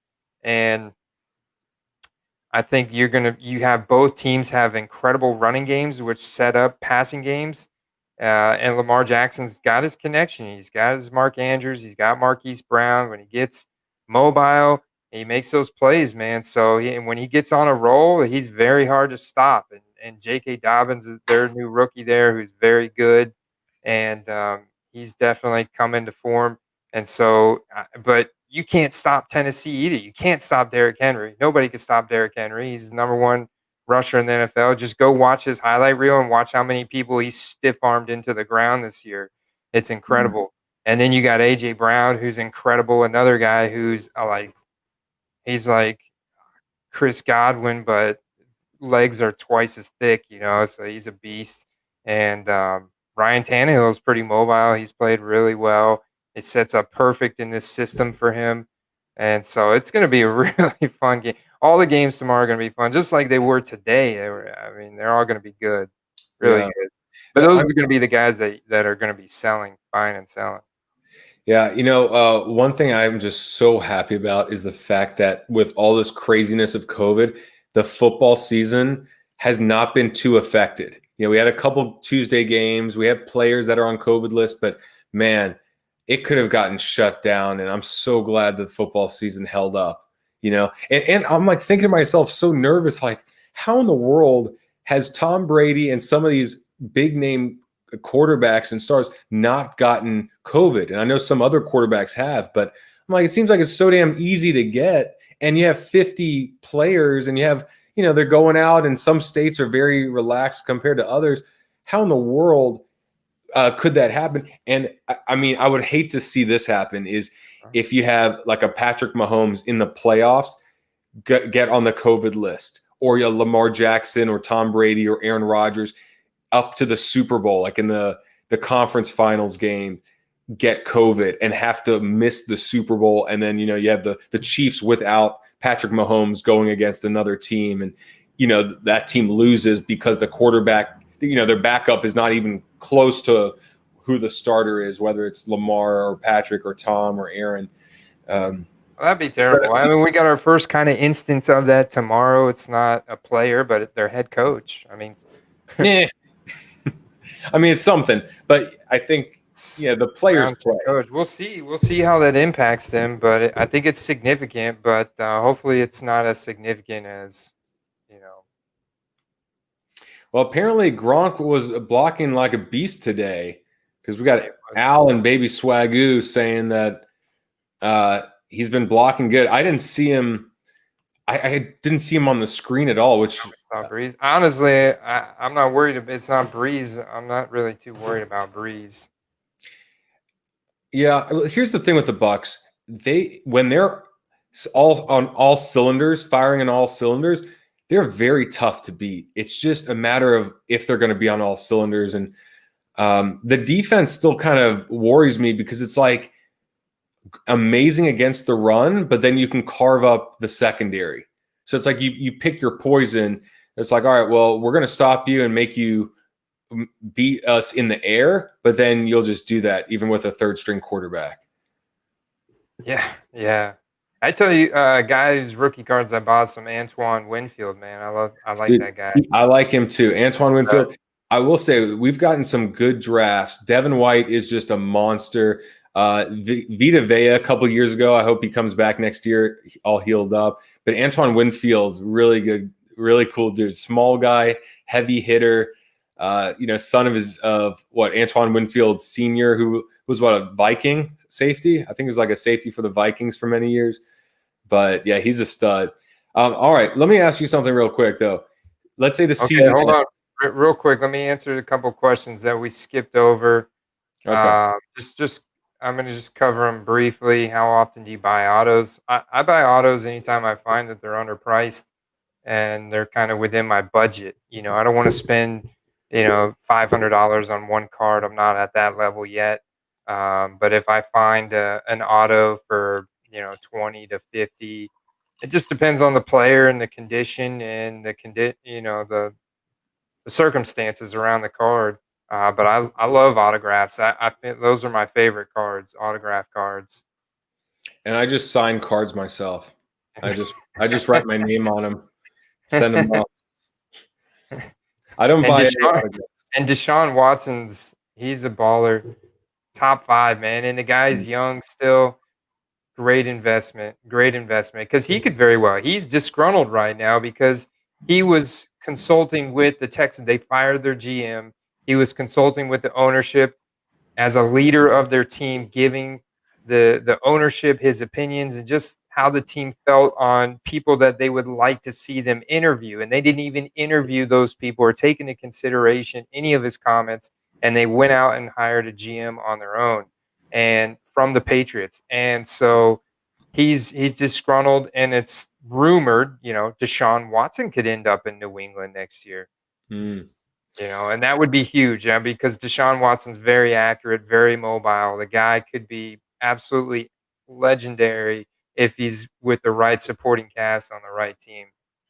What's interesting about Deshaun is that I've known, all right, you're a lot better than your team's success. And so with a new head coach, a couple players in the draft, things will probably go up in the right direction at some point, at least for him, whether he gets traded or whatever. And he was one player that I was looking up his prices because I wanted to get in early on some of these guys that I have my eye on. And his prices actually went up since the Texans have been out of the playoffs. And I'm like, what the hell? And I think it's the rumor about him going to another team. And so that's why also that I want to wait for football to be over altogether and let the dust settle. Well, he's so good. And his prices got so low too. So I think we just there's a lot of savvy investors out there now, And, in fact, I kind of want to notice that. Yeah. Well, that was the point, is that I think there's going to be a lull in probably March, February, March. Football's got to be over with, and there's got to be enough other sports and enough other players to invest in. Right now, you think of, all right, what players for next season, and it's the teams that have been eliminated. But if you're investing in players that are still active, then you're going to pay a premium, because if they actually win and go on, then their prices will go up. So I think the point where the prices are going to be at their lowest will be when all the players are available and everyone is picking and choosing which guys they want to go with. Let me see if I could pull up his cards. So feel free to keep talking. But the one question I did want to ask you is if the season's over, let's say it's a month from now, the season's over, who is the first player that you would check out for next season? Well, that's a great question, Brad. I know. I only asked the very first player, just first player altogether. Season's over. I mean, I've been buying a lot of LaVisca Chenault and a lot of DJ Chark getting ready for the draft, because that's kind of the next big milestone. Besides, now the playoffs, if you want to talk about more vintage blue chip type guys, the Hall of Fame inductees are going to be announced on February 6th. So about a month away. And from talking to Jeremy Lee, who's been in this game for 40 years from Sports Card Live, he said that's when the prices spike on the Hall of Fame inductees, is when they are announced, not when they're actually inducted, but when they're announced that these are the guys nominated. Yeah, that makes sense. These are the guys voted in. So, you have Peyton Manning is a lock, right? Peyton Manning's going in, Charles Woodson and Calvin Johnson. Those are the three guys. So you could look at that. Those are very safe investments. They're all lock Hall of Famers that are going to go in. Their prices are probably going to go up here, just with everything else, because football's dwindling down. But there's going to be guys like me. Yeah. Hey, what's up? Power Hour LSU. Carter, DJ Chark. Yep. I'm going to be buying more DJ Chark because I've got some, but I want to get more. And with that first round, that number 1 draft pick, whether they trade, I've heard rumors that Jacksonville may trade that number 1 pick, Well, Gardner Minshew was one guy you mentioned to me earlier, because I was looking at who are the quarterbacks that disappointed the most? Like that's something that I like to look at is who really shit the bed this year that when someone is like at their all-time low, but they're better than that, then they don't have to do too much to rebound, because if their prices drop to almost nothing, then any news, anything like just a wide receiver being drafted or anything could propel their prices up a good amount, because they've hit rock bottom. So it's like if their card had peaked at $50 and now is at $8, like Gardner Minshew on ComC, there were $8 and $10 cards of his. I was like, well, at that price, I can buy 10 of them and only invest $100. But if he comes back next season, that could be a good 5x, 8x return. But if he doesn't, yet he's still the starter, and just the hype around next year and him coming back could be 2x. So I'm kind of looking at those, but I wanted to show you the Deshaun Watson chart real quick. And Sure. If you see here, this is Deshaun way early on. This is before the spike. This is preseason in the season. So this is when it really took off. Peaked at, this is his prism. So it was only silver that year. PSA 10 at $996. And then normal stuff, doing good, whatever. I guess the Texans not doing good, but just whatever. He's doing his thing, and then just down, like disaster. Texans are horrible, but it really bottomed out here a week before Thanksgiving. And since then, back up in the last sale, $600, which is not too far from his peak overall, yet this was what, 1.7. So this is 2 days ago. So there's definitely not a softening right now, not on Deshaun at least. No, there was. I bought a PSA 9 optic for $50.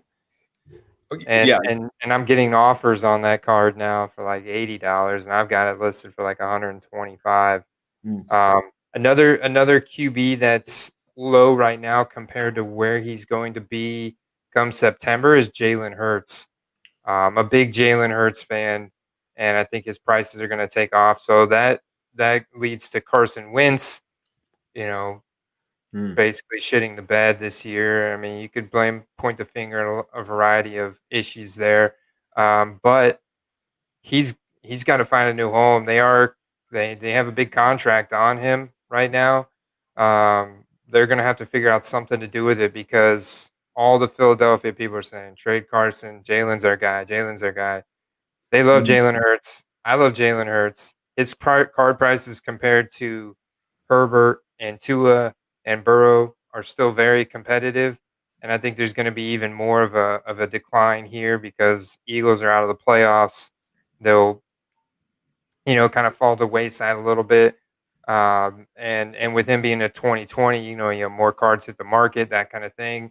I think you'll be able to find his cards at very competitive prices, and then in September, oh yeah, his cards are gonna go crazy next year.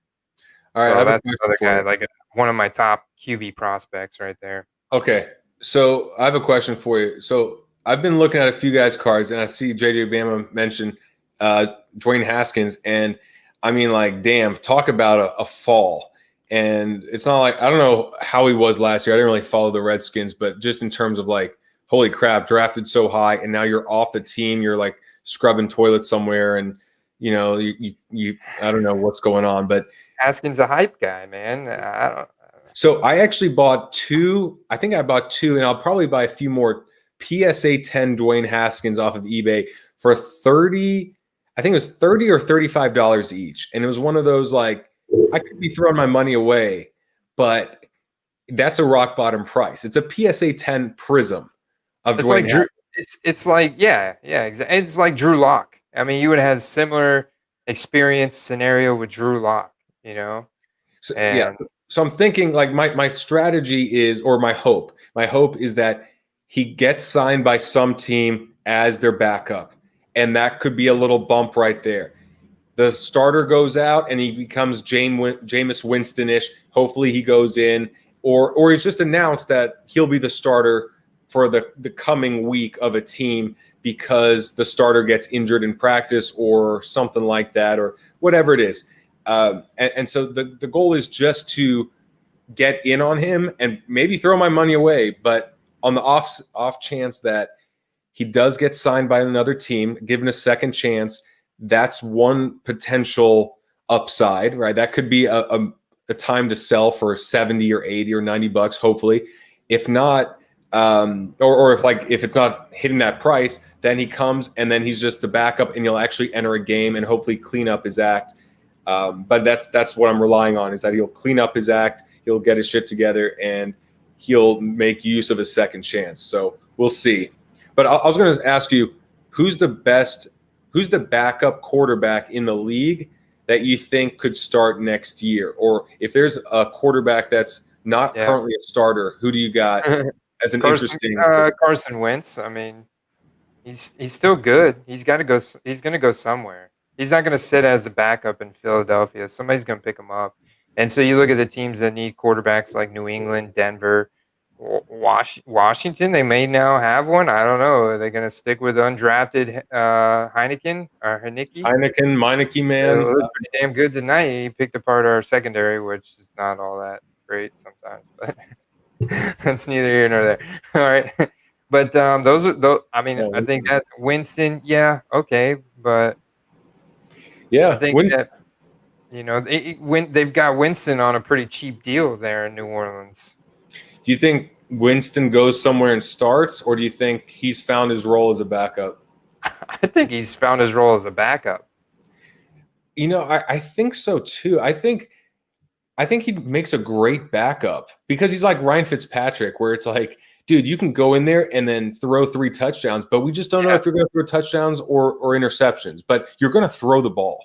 When you want someone to push the ball down the field fearlessly, like throw them in there. But see, the line between fearlessly and stupidly is like very close. And like Jameis Winston, rides that line every time. So it's like a flip of a coin. But like Ryan Fitzpatrick in a way, you make the most miraculous Hail Mary and everything pans out. But then in a lot of other games, you go, oh, that's why you've never been a starter for too long. That's why you've been bouncing around. You're a hit or miss. There's no consistency. You're consistently inconsistent. Yeah, and you get a good game, and then the next game, it's like, what the hell happened to that guy that we started last week? Yeah. Well, the frustration is that you go, all right, he finally learned, right? He finally learned from his mistakes, and then the next game, 4 interceptions, and you're like, how in the world did this happen? How in the world, like you threw the same picks 2 games ago? We thought you learned the lessons, and that's why the following game you threw touchdowns and no interceptions, and yet the following game you go back to 4 interceptions. So I don't know the answer, but it's interesting because I think backup quarterbacks have a lot of upside because they don't have to be that great just because their prices are so low and they're so forgotten about, that just hoping that they enter a game and do well for a couple quarters, and if they could throw 250 yards, 2 touchdowns, no interceptions, and actually win, you have a whole week to then liquidate their cards if someone else wants to take that chance and just say, there you go. Maybe he will become a starter, maybe he won't, but if you can buy that card for $30 PSA 10 or even raw, and then it goes up 3x just from that one game, and you have a whole week to sell before they have another chance where there's a good chance they'll suck and it'll be a loss, you can do that. You liquidate them right away on that hype, because we saw it so many times this year. We saw it with Justin Herbert at the beginning of the year. We saw it with Marcus Mariota when Derek Carr got hurt, and he vanished as quick as he came. He vanished again. But his cards spiked like a mother that one night in that weekend, until I was like, oh, okay, Derek Carr's back the next week, but when you look at their athletic profile, you see that they're mobile. You see that they're a fairly accurate passer. It doesn't matter whether they're being streaky or not. They can come in and look good one game, and people will impulsively buy those rookie cards. And that's when you sell them. You have them listed. Jalen Hurts did too. Another example. That's a good question here about Jordan Love. I'll answer this about Jordan Love, but then I want to go back to what you said about streaky, because I've noticed that streaky players I think are some of the best investments for those short-term flips, because those are the ones with the graphs that are way up, way down, way up, way down. So when you see that streak come to an end and they start sucking again, you know that it won't last forever, because they're that type of player. Buy here, they're on that streak, 3-game winning streak, 300 yards a game, blah, blah, blah. Okay, sell, because you know that won't last forever. The consistent players are tough, because when do you buy in a player that's just like a game manager that's always 220 yards, 2 touchdowns, maybe 1 interception, nothing spectacular, but nothing horrible either. But that's what's beautiful about market movers and star stock. You just watch the chart, and on those streaky guys, when it goes down, you just have a streak bank account for streaky players. When those charts hit the bottom, those Konami code guys that have a good athletic profiles, you just buy them and then stash them, and then have them listed at the peak chart price as either a buy it now or on star stock. And so they're listed, they're ready to go. So when they get that game time opportunity and they come out and they look like, Marcus Mariota did this year for that one night, that one night of fame, they get their 2 minutes of fame, you sell them all, and then you do it again when they tank again. And honestly, even the consistent players, I like selling at their high, because even if they're going to go up over time, it's never directly up. It's always like up, and then you kind of struggle, then up, and then kind of struggle. So like if it's all up with these like little divots, I'd rather just sell up and then buy in at the next divot, sell up, buy at the next divot, and then do it that way. And then there's off-season, there's all these other things. But what's your take on Jordan Love based on how good Aaron Rodgers has performed? MVP. Yeah, I mean, Rodgers ain't going anywhere unless he gets hurt. You got to hold on to Jordan Love. I would hold on to him because he's got a Konami code. What does that mean for normal people? It just means that he's highly mobile. He's got a good 40-yard dash.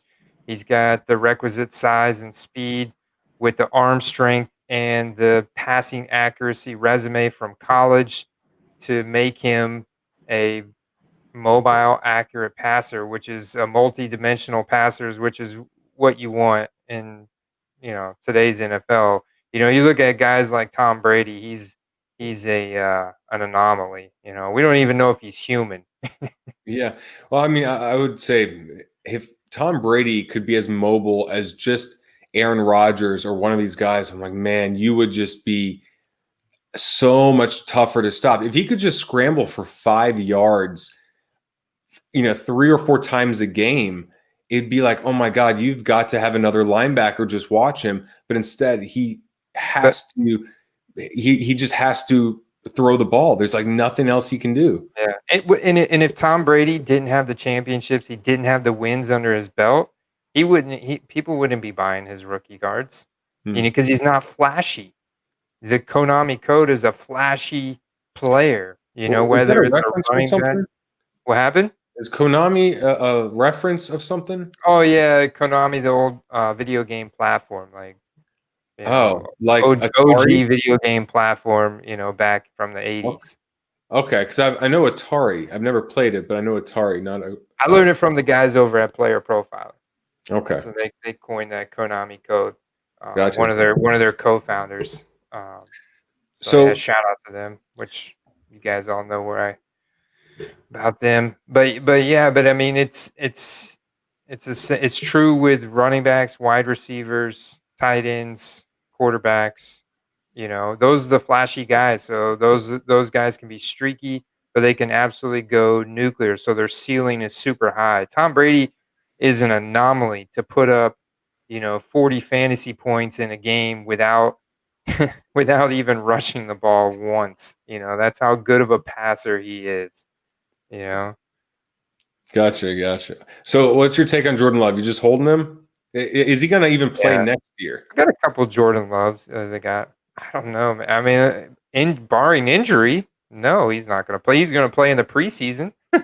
Or if the Packers get up by 40 points. Actually, now that I think about it, because we should have a preseason next year, it could be That It's could gonna be be enough great. right there to sell Jordan Love on the hype of a good preseason game, because we don't know if he'll have a chance to play. The one really interesting thing with Green Bay is that they've had two amazing franchise quarterbacks back to back. Like how lucky of a franchise is it to go from Brett Favre from 1991? I think that his rookie card was 90 or 91, for however long that was, and he only leaves because they want this other guy, Aaron Rodgers, to come in, and Aaron Rodgers is like, all right, like, how can you replace Brett Favre? And he does, and he like kicks ass. And to go back to back on guys that can have 15, 20-year careers with one franchise, when like someone like the Bucs, right? We haven't had one franchise quarterback, like one 10-year, 12-year quarterback that could be like, you're our guy that led us to the promised land. We had Brad Johnson, who was just a game manager, but not that caliber. So the point of bringing this up is I wonder if there's something in the way they train and they mentor young quarterbacks where Jordan Love has the chance to be a franchise QB from that lineage and whatever they're about. I wonder if there's like a bonus there, just because that's the one franchise I've thought of that really has that. Interesting. Yeah, QB whisperer. Interesting. All right, I'm getting a notification that an eBay auction is ending in 5 minutes. What is it? I What do you probably got, gotta man? look at Well, Oh, you want me to tell you? You never want to tell me whenever you're I'm well, you messing with you you. could tell me. This Tell us afterwards. I got a this couple. is it's a 2020 Panini Prism LaVisca Chenault green Pulsar auto rookie card. Okay. So why are you getting this card? Is this for yourself? Is this to go to Oh, this is Smith an Shop? investment. This is an investment. Yeah, this would be good. It's a beautiful card. Like I really like the card. It's really, really Someone cool out looking. there outbid Andy. Really cool looking. It's at $51. I probably won't win it because someone else will probably pay more than what I'm comfortable paying for it. So are you just holding on to that card? You're going to get it graded or what? No, I mean, I'd send it to StarStock Let me see and it. Oh, see what it comes out as. this is See what, if a I can green prism? zoom in on it. Yeah, it's a green Pulsar Prism. Ah, auto. Band-Aid Yeah, auto. auto. Yeah, but it's just a sick card. LaVisca Chenault, incredible athlete.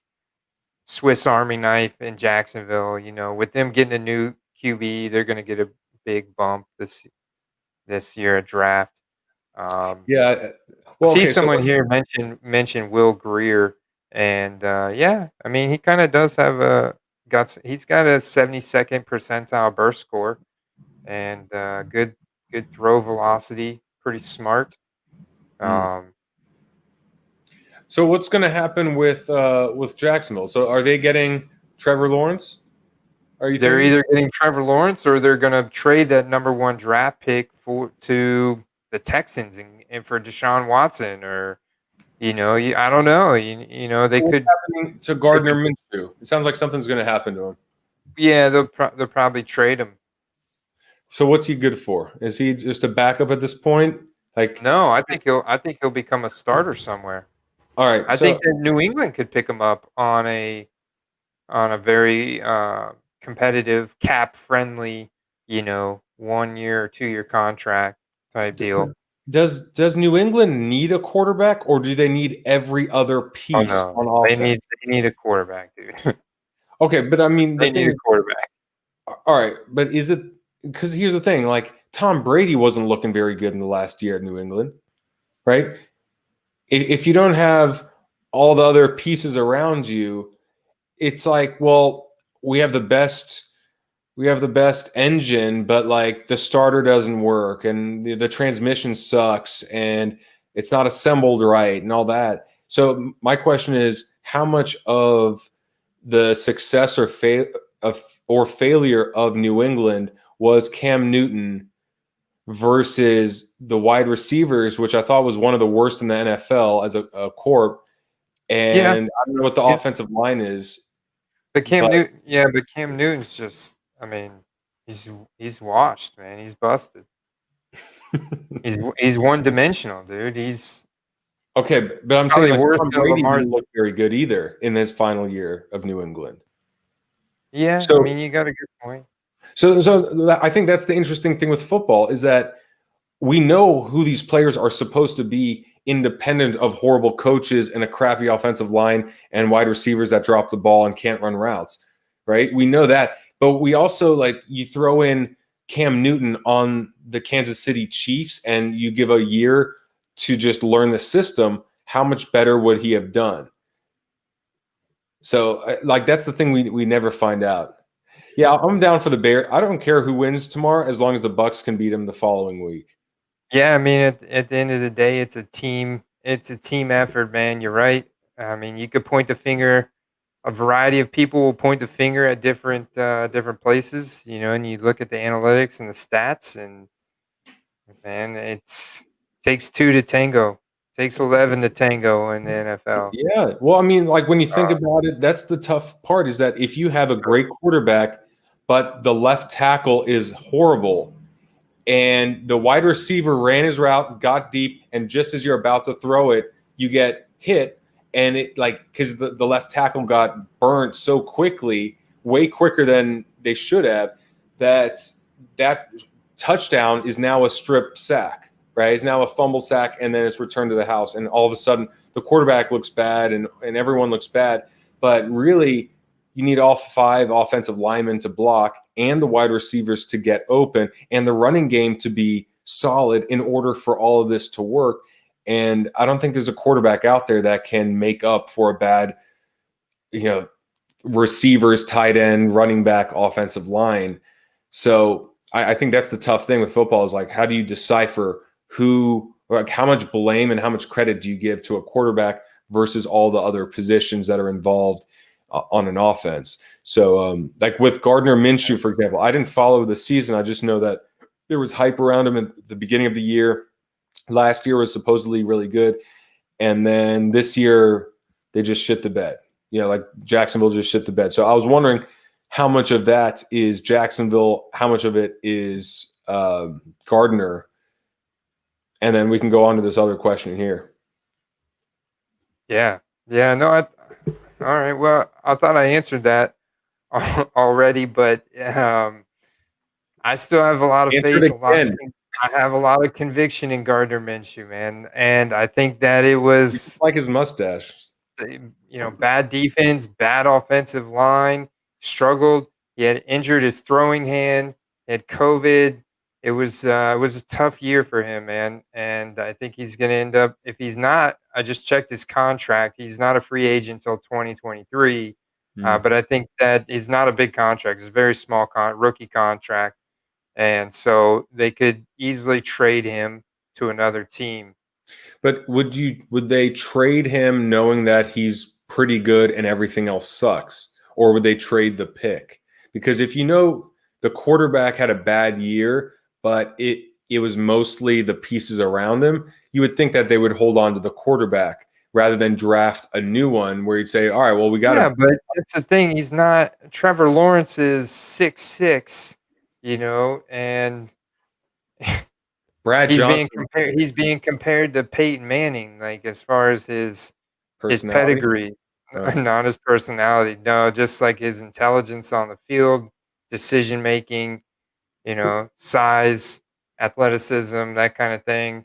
But Gardner Minshew is more comparable to almost like Doug Flutie, Okay. not that small, but hey, but you know what? Doug Flutie was a quarterback. Okay.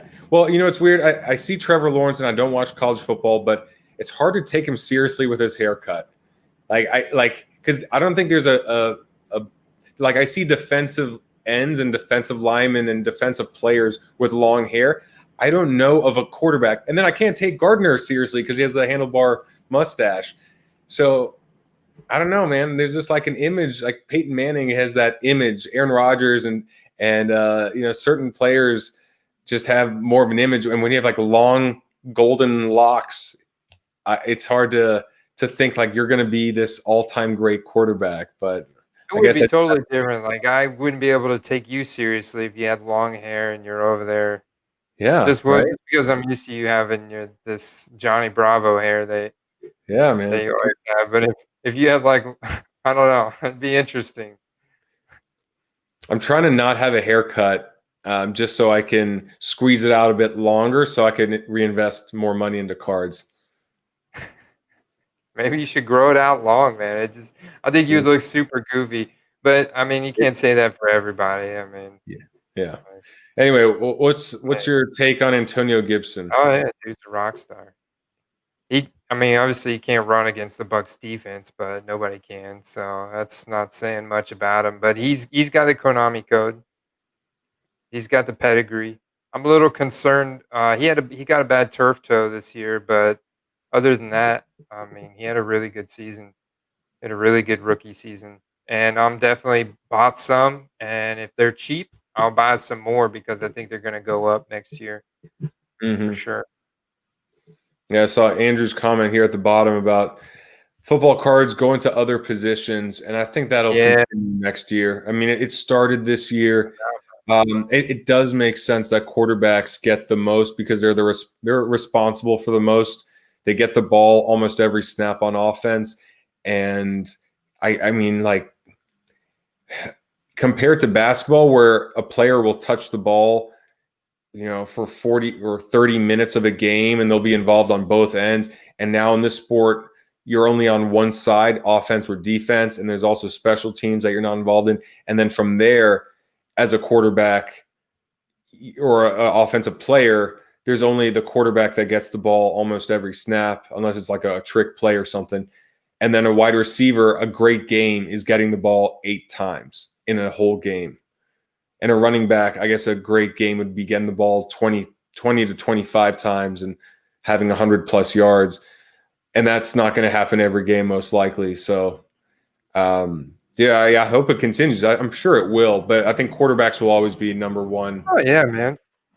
Look at all the new people in the market, brother. It's gonna continue. It's gonna continue. We're making it happen, man. This community right here is pushing it forward, Brad, and we're gonna Oh, yeah. continue to do so. And I gotta put out, start talking more about defensive players. I think we all have got to make a push to get defensive players, Mm, more active in the card and not just collecting but investing but a lot of that is tied together because a lot of people like we talk about this. We don't want to collect cards that aren't worth anything. We like to collect cards that are mm. come with a nice value to them. So it kind of all tied together. Well, I think that's why it's more important now than ever for the players, for their personality to shine on and off the field. Because here's the thing: is like, you heard about that Dwayne the Rock Johnson card that sold for, I think, $12,000 or $10,000. It was his University of Miami rookie card, University of Miami football rookie card. Yeah, it's Just say yes. crazy expensive. Just pretend you heard about it. Yeah. So it's Oh sold, yeah. but the thing is like, all right, it's Dwayne the Rock Johnson. He never played professional that I know of, but he played for the University of Miami. However, that card goes for so much, not because of who he is in football or wrestling, but because of who he's become in pop culture and in the media. So I think that's where, if some of these players, we could see who they are outside of how they play the game, whether they're a wide receiver or tight end, then it comes down to, I'm buying a rookie card of this person versus of this player. And I think that's where it can get really good, where social media can now, show a defensive player that has a pretty wild personality and very likable, and maybe he's on Dancing with the Stars or something, where we go, dude, you were a good player, but man, you were so funny in that movie or on that reality show or something else, where there could be an influence there. So I'm hoping, I don't know, the NFL will ever make it so that players can showcase their personality more on the field. But I think with social media, these other positions can really gain a bit more traction just based on who they are outside of playing. No doubt, man. No doubt. I like that. I think that's always important to take into consideration that social media and media presence and likability and all that stuff. Yeah. Yeah. I think we should wrap it up, man. I'm getting really tired. What are you talking about? It's only 1:30 in the morning. Yeah, I gotta go to bed, dude. I already chugged my Yeah. whole thing of chamomile tea. It's Yeah, and empty I there. see you're wide awake. You're ready to go, man. You're ready to keep talking for like another 2 hours. I love it. I love it. I love everybody out there in the chat too. I think it's awesome, man. I have a lot of fun. Actually, I could stay up all night continuing to talk about this, but my kids are gonna wake me up at like 6:30. That's Damn my it. alarm clock, regardless. Lesson to y'all: don't have kids. Go out with the boys, but you got to get up with the men. Oh man! All right. Well, I That's been my appreciate you motto. having me. I'm glad the Bucs won, and looking forward to another couple great games tomorrow. Oh, and let's answer this question real quick. Justin Fields, Ohio State, and Zach Wilson from BYU, I think are some other really good college quarterback prospects to watch out for. First rounders. So, And I don't have an answer. I'm just looking out yeah, for that I'm Tom Brady. excited for. That's Tom Brady's the only guy I'm excited about right now. Oh yeah, very excited about him. All right. See you, George or Jorge. All right, guys. JJ, Thomas. You guys kick ass. Go Bucks. I hope all your teams win tomorrow. I hope that it's the Titans and the Bears and the Browns. And I don't really care as long as the Bucs win next week. But either way. What happened? What did Tom Trill said we left him hanging? What did he ask? Oh, yeah. I said Zach Wilson from BYU and Justin Fields. Gotcha. All right, y'all. I'll catch you in the next video.